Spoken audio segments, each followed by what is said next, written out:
Welcome. Welcome to Impact Wrestling. Not a SmackDown review and not a Rampage review. I know you've seen the title and you know what you're about to get. If you don't like this video, I understand.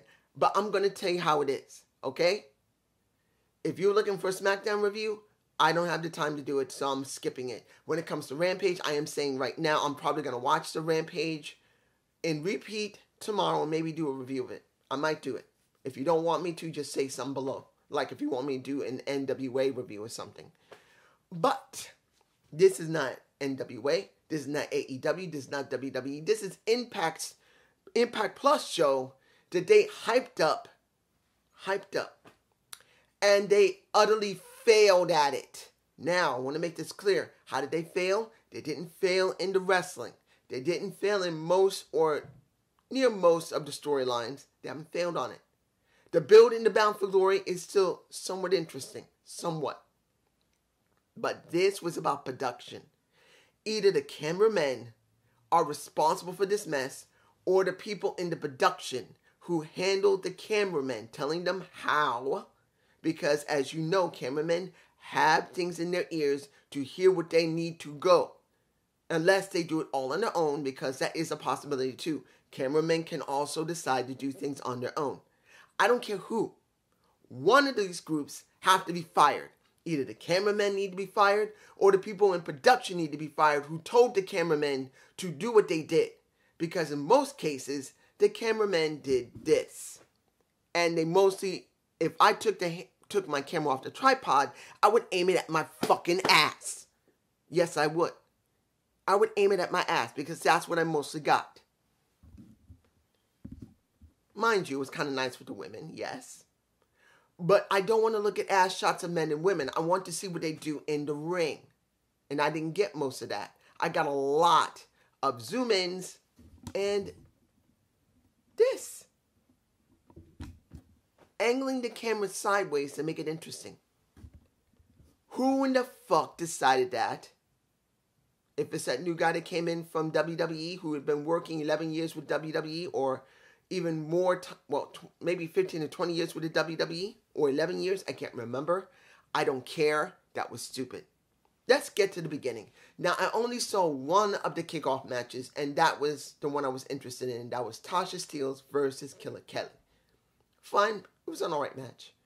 But this is the reason why I care more about Killer Kelly than Marsha Slamovich. What happened, if you had seen it? Eventually, Killer Kelly decided, after almost getting attacked, well, she did get attacked by Sienna Evans, she decided to choke out the ref. Mostly due to the fact that the shenanigans that was going outside and Tasha Steelz messing with her inside. The match was pretty much done by that. And that is why Marsha Slamovich is not as interesting in Killer Kelly. Because what did Marsha do?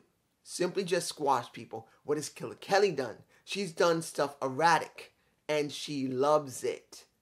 They booked Killer Kelly better than Marsha Slamovich. It's not the point. If people love Marsha because of her indie work. It's what you see on freaking screen. Right now, Marsha has nothing compared to Killer Kelly. Not because I think Killer Kelly is a better looking woman or that she's Portuguese and I don't give a damn about a Russian. It's not that. I see what's on screen and I tell you what's there. And if you don't like it, that's not on me. That is on production. Well, creative. Creative impact that I've been warning you about. That was creative's fault. I'm just saying. Now, exhibition match between Delirious and a Speedball Mike Bailey. That was a very interesting match. It wasn't that it was incredibly fast-paced, which it was fast-paced. It wasn't that it wasn't hard-hitting. It was. It's not that I like a lot of high-flying wrestling or high impact. It counts under my mood. Normally, I like a very well-rounded match that does have grapple, that has some high impact, some high flying, and the majority of it is psychology to get the people to be interested.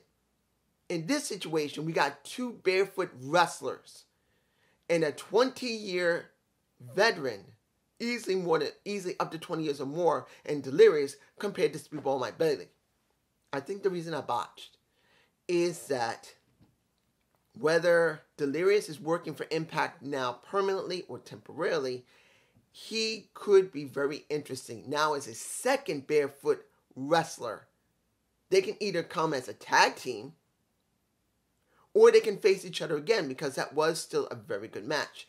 I wouldn't mind seeing it again if they built a narrative around it, a story around it saying that I'm the first one to do barefoot wrestling. I know he's not. He's not. That's Delirious. But he could go there. Or he could say, you're a good kid, but you're still nothing compared to me. You're like a bite off of me because he is a barefoot wrestler. They can go there too. Don't think they will, counting on how long he's there, if he's there at all. I'm just saying. Now, second match. PCO and... let me give it to you like this. They finally show us something with PCO on screen, where he goes against Eddie Edwards. They don't give it time to fester. They don't have it time to marinate. The first general time, PCO has acted against the leader of Honor No More. The first time. The first. They've been trying for months to say PCO is an issue when he's been nothing but loyal. And now, instead of waiting 2 weeks and waiting into maybe Bound for Glory where it would make better sense, they do it here. They try to make a narrative here. Yes, he lost in Impact. Yes, in an Impact Zone. I know he did. He lost against Heath. I understand. But they didn't allow it even to fester. Didn't even give it a chance to marinate. And it means nothing to me. Nothing. And I love PCO. He's unique. Perfect Creation 1 could easily go and be something interesting if Impact books it correctly. And they haven't. What do we actually get here? Nothing. Yes, Motor City Machine Guns won. And I will say, and I still state this, the last couple of times when we've seen the Guns, they didn't look very good. Here they look okay. They look like themselves a bit. But the last couple of matches, they looked off. Here they didn't look bad. But still, why do I care? Why? What does this give us? And particularly that the Motor City Machine Guns are now the #1 contenders, and they announced it on Twitter. They're the #1 contenders. That just shows, do you see what I've been telling you about long-term booking? Impact either is unable to because of budget or is unable to because of creative. I'm saying it now. Either because of their budget or creative, they cannot do long-term booking, which is so empty. Why do you think WWE is now becoming hot now? Because they're doing long-term. Look what happened with AEW before they went off the rails to a certain extent. They were doing long-term booking. Impact is not getting it, either because they can't afford it or they just can't write it.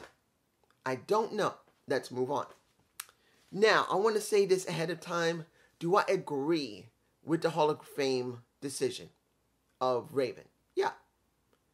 Raven going into the Hall of Fame Impact Wrestling makes sense. It's fine. I don't have a problem with it. The question is, with that position of Hall of Fame, will he come and help the company? Now, I'm not saying that he will contribute a large amount to Impact Wrestling, but I am saying, and I'm not saying he isn't still working with Impact. He could be helping out and consultant, or he could actually be there. I haven't checked. Like I've always said, I don't go balls deep into business. This is the reason why I still love wrestling.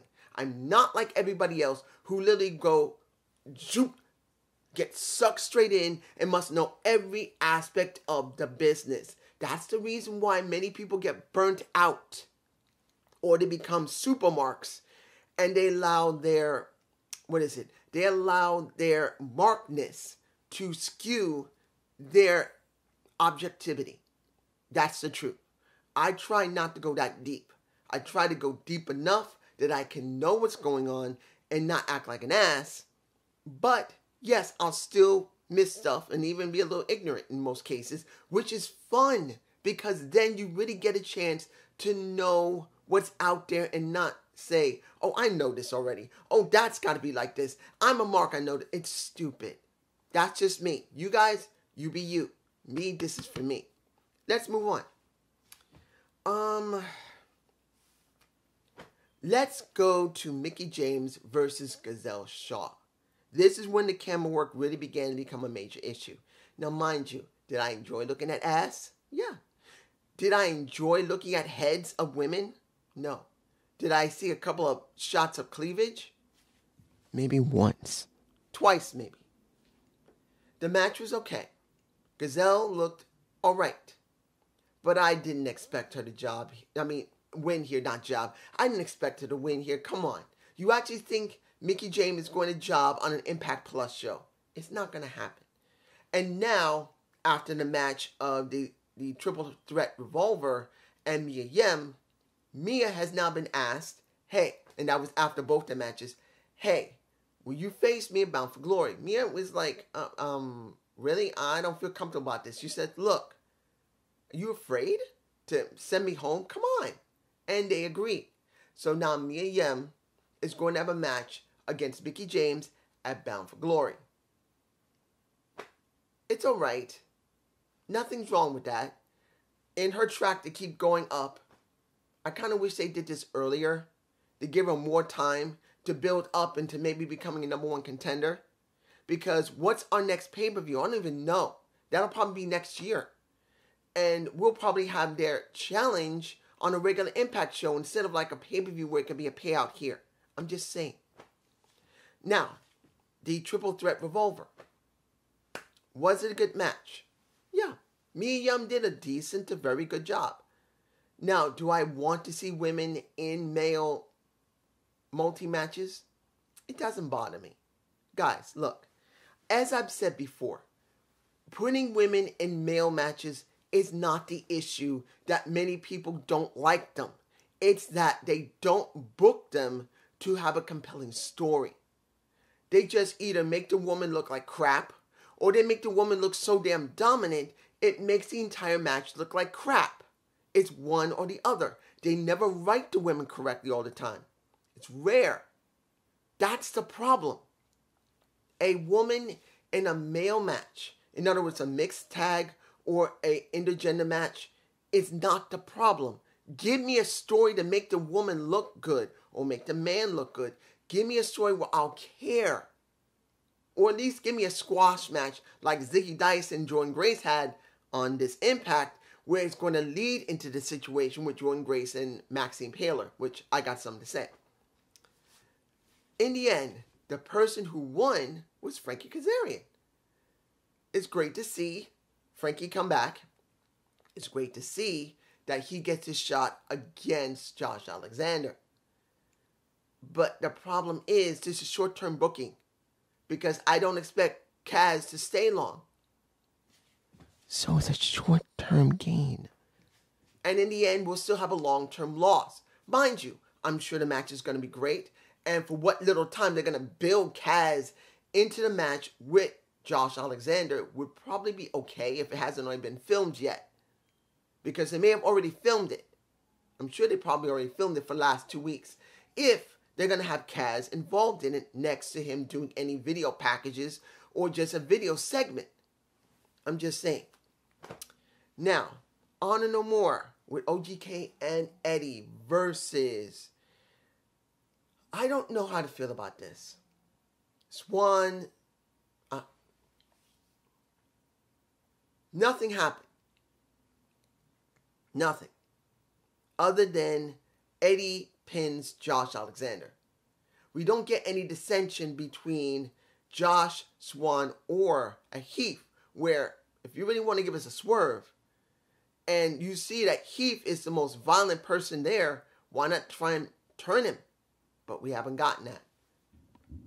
I'm just saying, it would have been better if Heath started turning. Yes, I know not everyone's going to be fond of that, but at least it will be something different. Because this is like paint by the numbers that, in this case, I'm botching here because it is paint by the numbers. Either Josh was going to pin Eddie Edwards or Eddie was going to pin Josh. I doubted either one was going to pin somebody else. Because Impact doesn't do that often. They still book similar to WWE. They'd rather have the protagonist or the bad guy get pinned. So this is what we got. I'm not saying it's bad. It's just paint by the numbers. Now, the match that was the most interesting. Pick your poison. You got Jordynne Grace versus Maxine Taylor from NWA generally. Now, it doesn't mean she doesn't go to any other promotions. I've only seen her NWA. And I'm going to be honest here. If you guys don't like this, you can kiss my black ass. But I'm telling you right now, when you look at Maxine Taylor, who's like this, compared to Marsha Slamovich, who looks like this, who does not have the pedigree of a Jordynne Grace, who has now got 2 records, 1 state record and 1 national championship. She's lifted enough to be able to get that credibility. Who do I believe, compared to each other, who would be a better challenger for Jordynne Grace? Is it Marsha Slamovich? Is it Maxine Taylor? It's Max. And I've seen Max more than a few times, so I'm familiar with her. But if I was not familiar with Maxine Taylor, I would still have the same decision. Because I would rather see Maxine Taylor. She is a big-ass woman who's bigger than Jessica Havoc, who's almost as big as the former wrestler as we know as Awesome Kong. Woman's a big-ass woman.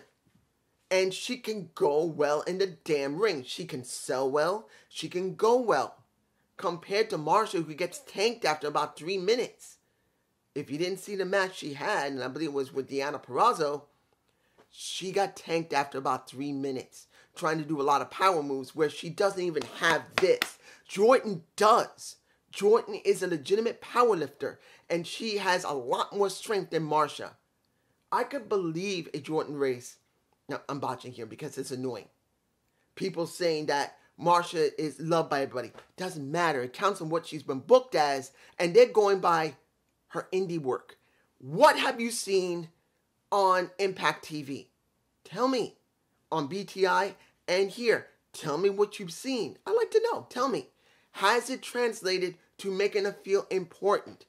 No, not for months. Not until they decided to give her the yellow envelopes and started hunting after people.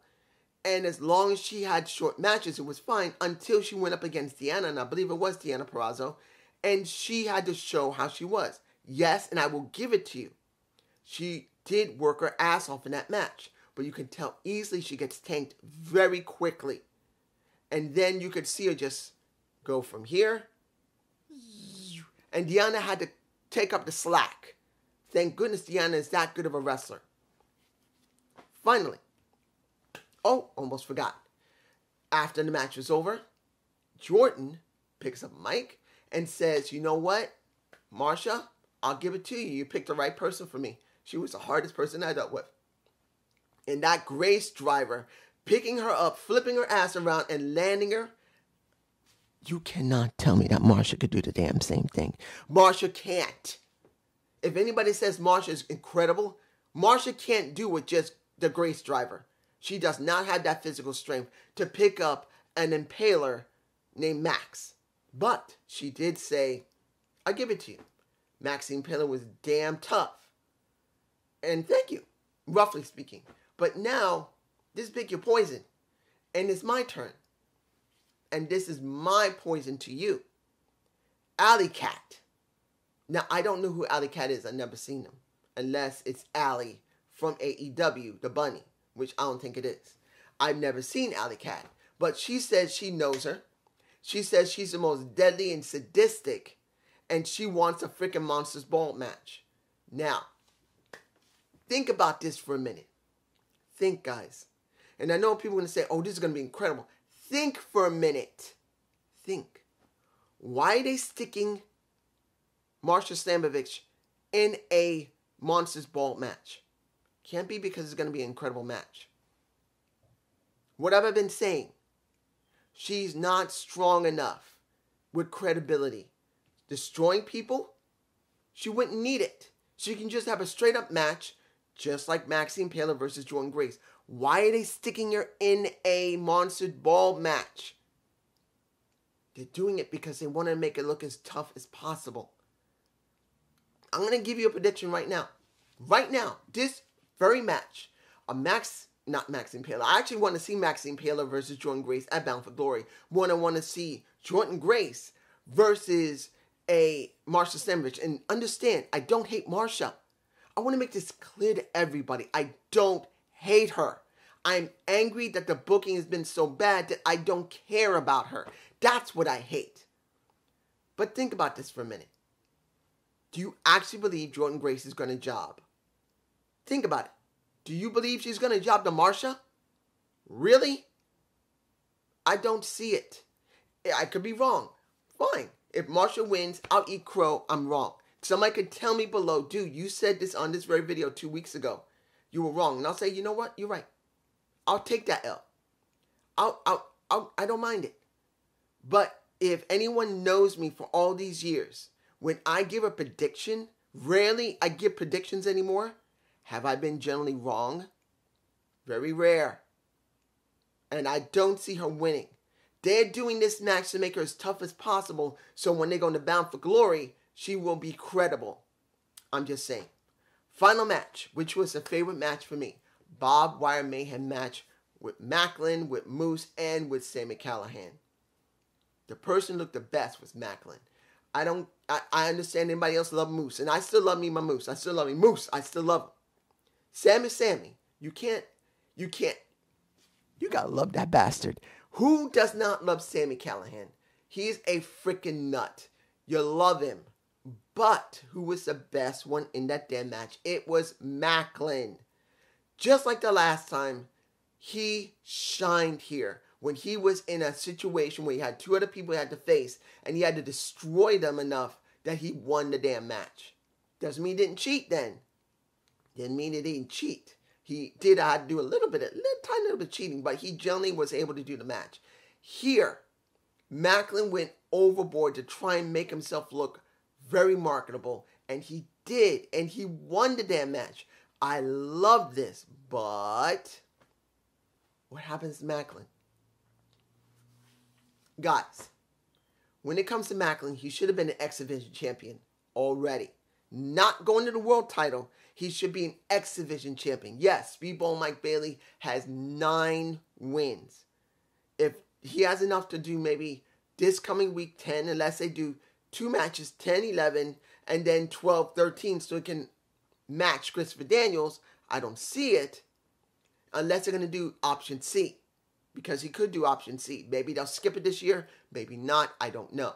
But I'm telling you right now, when it comes to Macklin, he should have won the damn title last year. If you want to be really clear. Maybe near the end of last year. Maybe November of last year. He could have won it. No.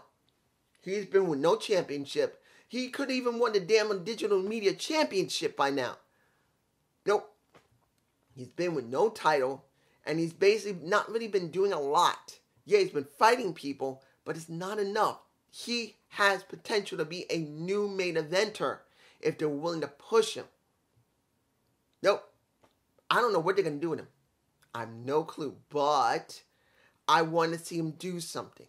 Now, overall, was the show all right? If you take away the camera, which you know what I'm talking about if you watched it, they did so many ass shots. I thought I was watching Chippendales. If you don't know what Chippendales is, look it up.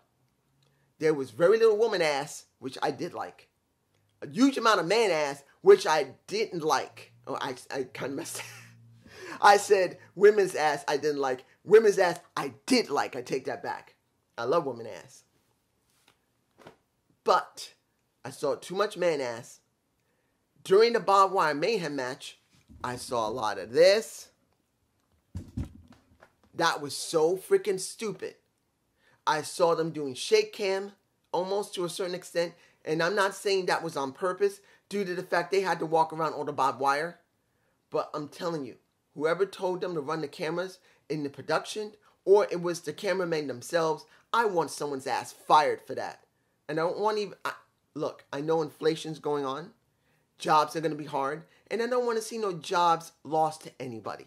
But if this is what we're getting every damn week by either someone in production or somebody who runs the camera, you got to get rid of their asses. They need to learn a lesson. They need to learn, you got to make sure the people at home can see it, because that's where the mostly revenue comes from. Not just the people in the damn arena, which was the Sky Arena. What was it? Skylab Arena, I believe that was called. And that was the arena they were in while the pandemic was going on. And I wish they hadn't gone there, because the crowds were okay-ish, but it wasn't that loud. You could see them cheering when they wanted to cheer. You can hear when they wanted to cheer. And the crowds were not that loud, for me personally. But this is just me. And I hope you enjoyed this Victory Road 2022 review. I'm still pissed. That camera work pissed me off. I will probably do Rampage tomorrow, because there's no time right now. Peace.